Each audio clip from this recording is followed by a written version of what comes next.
La plateforme sur laquelle nous sommes aujourd'hui, c'est sur 6 à 7 hectares. Mais c'est extensible, la délibération est faite sur 20 hectares. Donc le port est prévu sur 20 hectares, extensible en 40 hectares d'ailleurs, n'est-ce pas? Alors l'objectif c'est quoi? Je l'ai dit tout à l'heure, les camions que vous voyez ici viennent du Mali. Vous savez que le Mali, 70% de leur fret passe par la nationale, et la nationale c'est Sandiara. Et eux, ils avaient choisi Sandiara pour se reposer.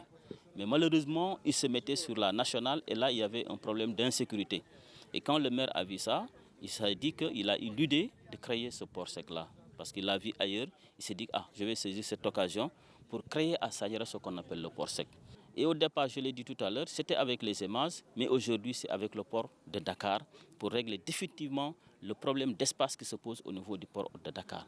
Donc on va en faire une pierre deux coups. Quand on va l'extendre, c'est plus de 6000 camions et de conteneurs qui peuvent être vraiment déposés ici. On va créer une société tripartite, la commune de Sandiara, le port autonome de Dakar, mais aussi les EMAS, pour faire de ce port, parce qu'il est évalué à hauteur de 12 milliards de francs CFA pour en faire véritablement un véritable port, avec toutes les infrastructures nécessaires, avec des banques à l'intérieur, de la finance, le transport, l'assurance, voilà, la restauration, l'hôtellerie, tout ce qui est nécessaire pour un port, on veut le faire ici. Et ça, on va le faire avec le port autonome, avec les EMAS.